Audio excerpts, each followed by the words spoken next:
Hey, I'm Jeff Gallant. I'm the Program Director for Affordable Learning Georgia. I'm here today to share with all of you at the Open for Student Success Symposium how to get involved with ALG, how to join the transformation, so to speak. We are under Galileo, which is Georgia's virtual library. We've been sharing affordable resources for a very long time, and ALG focuses on open resources and other affordable resources in the classroom. Why does ALG exist in the first place? Well, especially because college textbook prices have skyrocketed since 2000, far more than the average price of textbooks. You can see here the average price increase has been 74% for all goods. For college textbooks, that was 162%, and this is up to 2022. Obviously, things have changed around a little bit since then, where all prices have gone up significantly too. But these prices continue to affect USG students and Georgia State University students. Georgia State's libraries gathered information from students on how these prices affected them personally. One student said that they did not buy groceries for 2 weeks so they could buy $400 worth of textbooks. Didn't even use half of those for their classes. Another one said that they can't afford to keep paying for these access codes that are ridiculously expensive. So you would think that textbook prices would automatically drop quite a bit just because they are digital, and therefore you don't have to do all the shipping, all the printing, all of that stuff. But access codes are still expensive, and it's already expensive just entering college.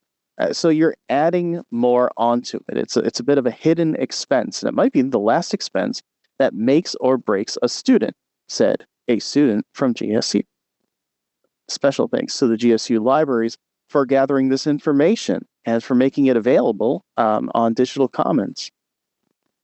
And it's not just at GSU, and it's also not just within the university system of Georgia. This happens everywhere. Over at Florida Virtual Campus, they do a huge student survey with a lot of responses. This was 13,000 students who responded and said over half of them did not buy a required textbook for the course. So here's another effect of textbook prices being high. It doesn't just affect students' wallets, it also affects whether or not students have the resources for a course. They may just look at the price and go, well, you know what? I'd like to eat, so I'm not going to get this $200 textbook. No, thank you. So over half did not buy a required textbook. 4 out of 10 students avoided registering for a course because the price of those materials was too high. 1 in 4 students saw that price after they had registered and dropped that course because they were like, wait, I can't afford this, and this is this new cost that just popped up. 1 in 3 students earned a poor grade in the course, and this is due to the cost of textbooks. This is all student reported.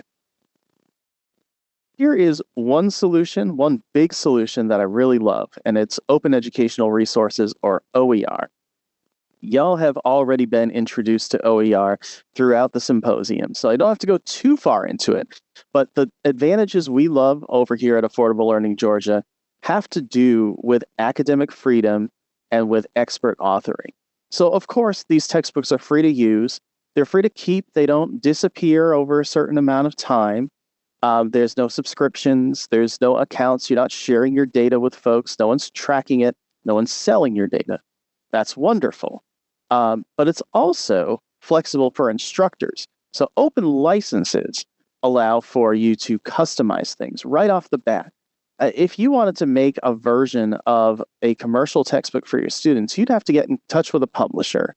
You'd have to try to get their attention, first of all. And if you did, you'd most likely have to sign some contracts at the very least, if not pay some copyright fees, just to be able to customize a text. Open licenses say right up front, you can do this. This is free already, but you can make this your own. You can gear this towards exactly your course for exactly your students. You can make it hyper relevant as opposed to just relevant to the course that you're teaching, relevant to the students that you're teaching. And it's not just about books.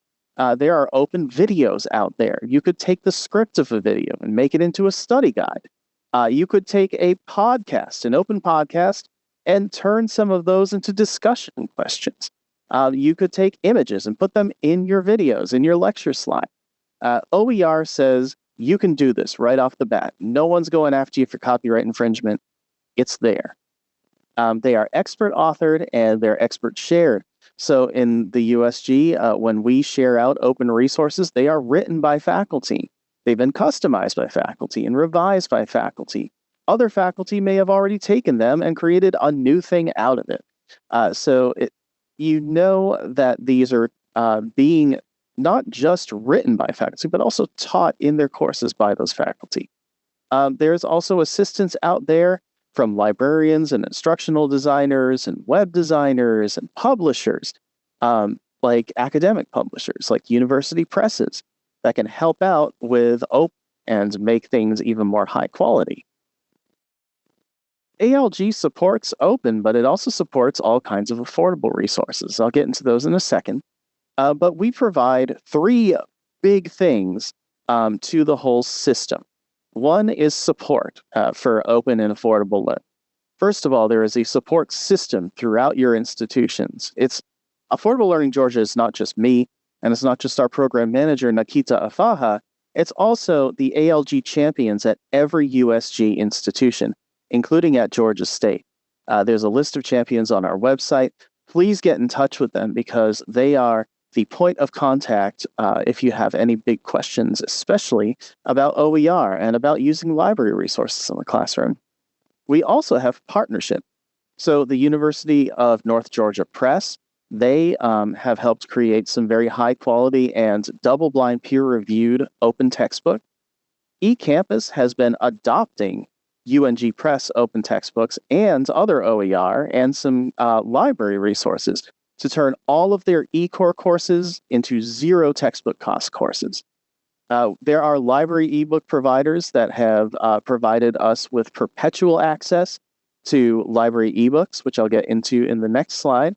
And there are also some publishers who have done pricing agreements that said, okay, if you have a low-cost barrier of X, we are going to meet that barrier with our non-open but affordable textbook.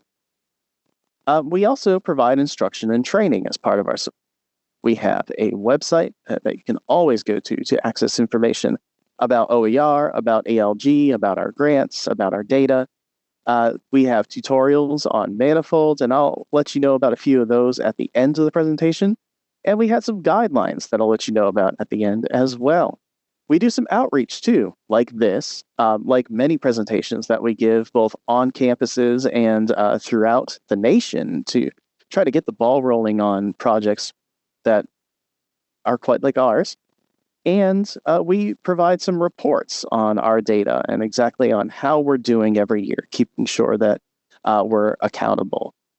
We also have systems to support OER. So if you're a great writer and you want to just share your open textbook out with the world, you still need a way to share it. We have a home for OER over at OpenALG. That's our manifold instance that I mentioned earlier. That's a place where you can take an entire project. Like you have a textbook and you also have ancillary materials for it. You have a set of videos. You can link them all in one page, and it's got one entry for just one set of materials that you got. We also have a place called Galileo Open Learning Materials. This is our institutional repository. This is the way that we get all of our stuff discoverable, both on the web and through library catalogs. We're able to take all of this information in our repository and move it over to the Georgia Knowledge Repository, so everything gets shared out throughout the state. This is thanks to our residents here within Galileo. And on top of these two things, our support and our systems, we try to drive the emergence of really good projects. It's big with Affordable Learning Georgia that we are not telling folks how to teach, and we're not telling folks what projects to do. We want the creativity that comes with being a faculty member or a librarian or an instructional designer here in the USG We want that to shine. And so we have strategies to try to get those projects to emerge.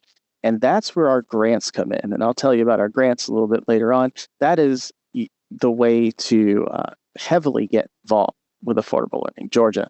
We also have some pilot projects from time to time when we are wondering about a platform or about a strategy. For example, creating an open historical game like Reacting to the Past. That was a really good project that happened a little bit before the pandemic. It was very cool to see. Now, it's not just OER with Affordable Learning Georgia. This symposium is all about open. But with ALG, you have a couple of other options. Library resources are there and they are free for your students. There are a lot of in-depth academic monographs from university presses especially that go very in-depth on a subject. And those are great for courses that are meant for majors, for upper-level courses, for graduate courses, doctoral courses. Try to take a look at library resources. If you've gone out there and saw a lot of introductory material and thought, I need something more in-depth for my upper-level course. No-cost and low-cost materials. So there are plenty of no-cost materials on the web that are not open. They don't have an open license, but they're free to use. We can still allow for that within our grant program. There are ways to make things more customizable by building resources related to it, but you can't revise, you can't remix these open resources that are free on the web but don't have an open license. There are low-cost materials that are not open, but they are at least not going to hurt students' wallets too much. They're often in courseware packs. Lumen, for example, leverages open educational resources and uses their own courseware to make them more interactive. Top Hat does something similar and provides some low-cost textbooks that are outside of the open realm as well. Then let's say that you've taken a look at both of these and you said, well, that's not enough. There's also inclusive access. Now, inclusive access texts are not open. They are commercial textbooks. But under a system-wide pricing agreement, these are texts that are $40 or less, which is what we consider low cost. Students have to opt out of purchasing them when they start up the course. How it operates depends on your institution, so you'll want to make sure that you know about how this works at your bookstore. And these texts are going to be 40 or under. Courseware could cost more. If you add on, let's say, a math homework platform to a text, that won't probably be within the $40 range anymore, but it will be discounted because of that pricing agreement over retail. So our affordable materials grants are a response to the academic freedom that exists in the USG. We don't want to tell folks what to do. We don't want to mandate them to use a particular open textbook. We can't do that. But what we can do is try to leverage the creativity and the expert knowledge that USG faculty and librarians and instructional designers all have and would love to share if they had the time for it. So we cover that time through Affordable Materials Grant. It's extra work for sure. If you're just revising a course and bringing things into D2L, you're doing a standard amount of work and you're not having to share those out under an open license. You're not having to make those in formats that are available to everyone, that are flexible for everyone, that are accessible for everyone. Although I do suggest that things are accessible no matter what you're doing, right? But yeah, these take a little bit of extra time to create open resources, especially when none of them exist out on the web and you're going to be the first one to share them out. So we've supported over 600 projects since 2014, leading to over $195 million in confirmed savings. That's between our grants and between eCore savings and being zero cost tech. That's affected over 1.4 million students. All 26 of our USG institutions have participated. Our first category is our oldest category. This is transformation grants. You have a commercial resource. You want to replace it with open materials. You're going to have to create some of them. You're going to have to revise some of them. You've got a whole department that you're going to want to bring into it. You're going to have meetings to agree on this stuff. It's a lot of extra time, and it is some extra work. Therefore, we are supporting this at a larger cost than usual. Transformation grants all generate student savings. You, at one point, had been teaching with expensive materials, and now you are not. And that affects every student in your course. So you have to estimate the number of students per semester if you're applying. You need the annual amount of students, which is the sum of all of those above. The original cost of the required materials, the new cost of required materials, if they're not zero. If they're zero, you just put zero. The savings per student affected, so that is the original cost of required materials that they're not paying anymore, minus any new costs. That is your savings per student. And that is per enrollment in one course when you're applying. It has to be per course. And then annual savings are the amount of students you affect times the savings per student. Transformation grant projects have specific funding guidelines. There's $5,000 maximum per individual team member for salary, course release, for travel, for whatever it is you need to get this project done. Especially if you have a project that spans different campuses, travel may be involved at that point.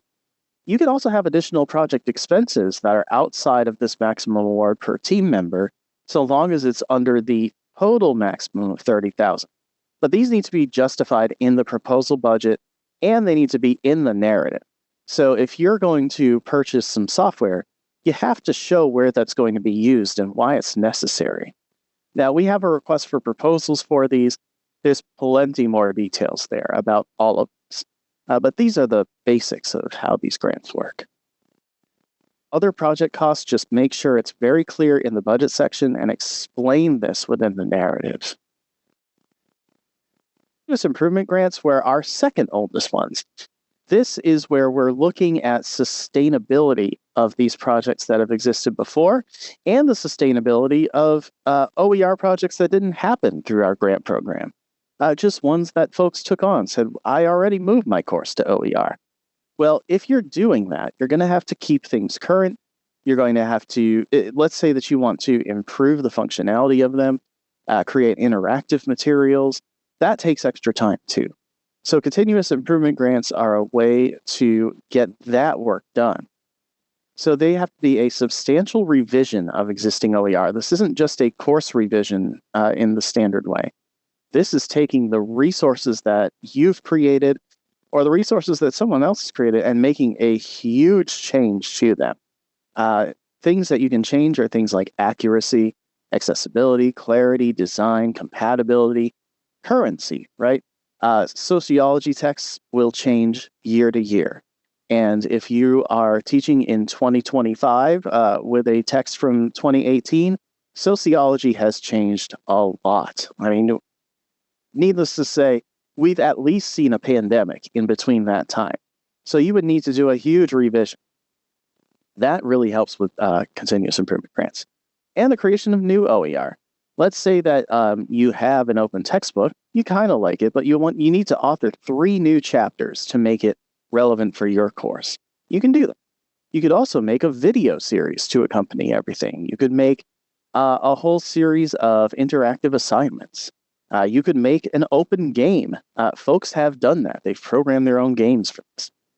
And yeah, for our purposes, ancillary materials, which are the things that you would be creating in these projects sometimes, these are the things that are not textbooks, but they support the instruction of a course. So everything from your basic lecture slides, which really should be part of a bigger project in a continuous improvement grant, all the way up through multimedia stuff, videos and podcasts and all of it. The funding structure.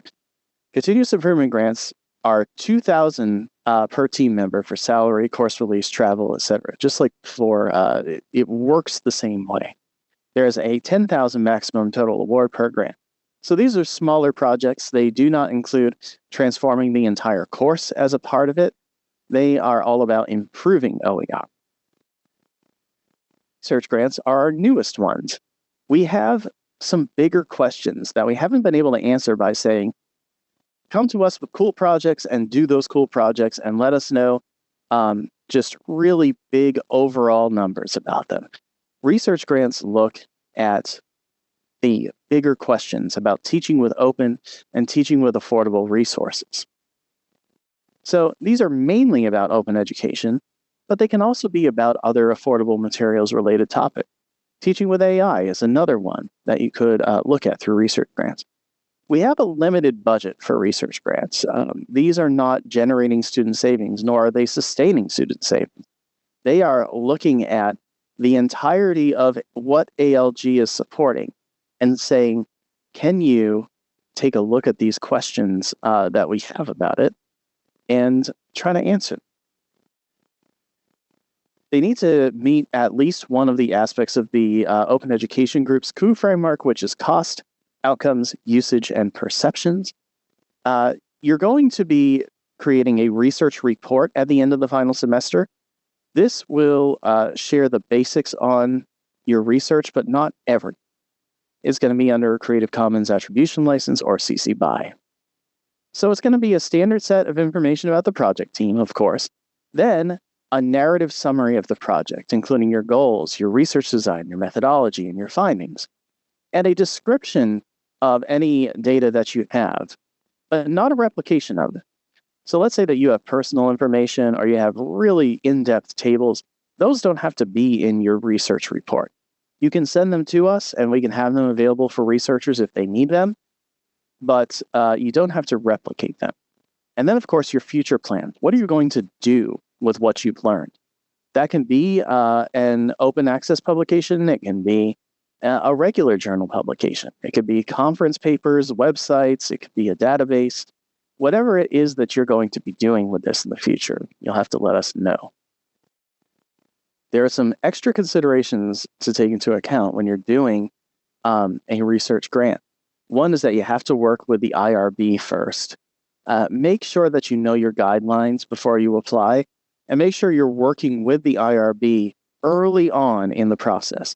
Folks have come back and said, we had no idea it would take this long for the IRB to review our stuff, which is probably exempt. Please be sure to work with them as soon as possible.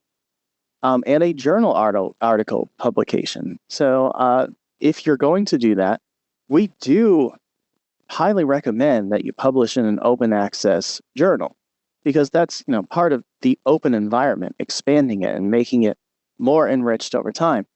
But not every subject area values open access publications yet, and not every subject area has great venues for it.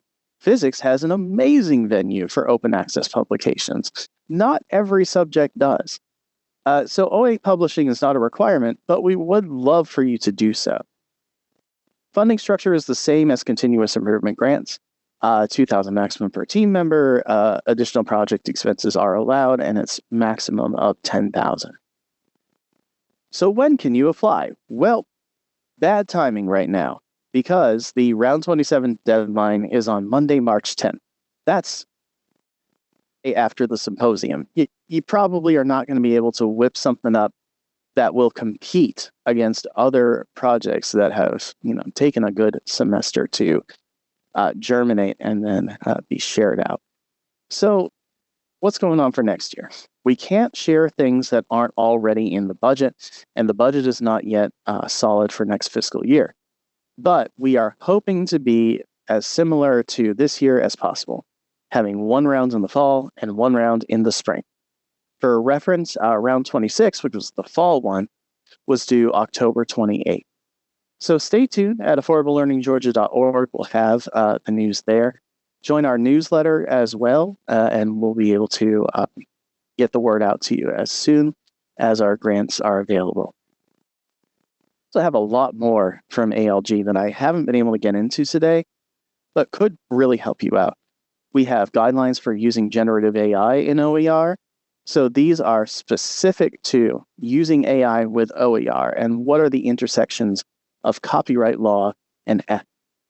the accessibility training series, how to make your OER accessible, depending on which format and which tool you're using. If you're using, or if you're up for promotion and tenure, and you've done some really substantial OER work, it's a new field. It's hard to get that stuff into your portfolio in ways that matter.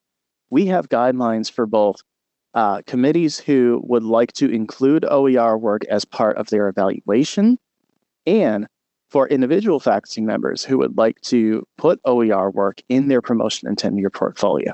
So please check out the tenure and promotion guidelines. We also have data about our impact if you're interested in the big numbers. So the Our Impact page on affordableLearningGeorgia.org has plenty. Thank you so much for viewing this video. Email us if you have any questions. I'm Jeff Gallant. I'm the program director. Makita Afaha is the program manager. Please be sure to contact your champions. If you're at GSU, please be sure to contact them. But if you're at another USG institution, your champions are there as well. So if you go to affordableLearningGeorgia.org and you go to the staff and champions page, they will be listed there. Thank you so much for viewing this, and I hope you join us with ALG.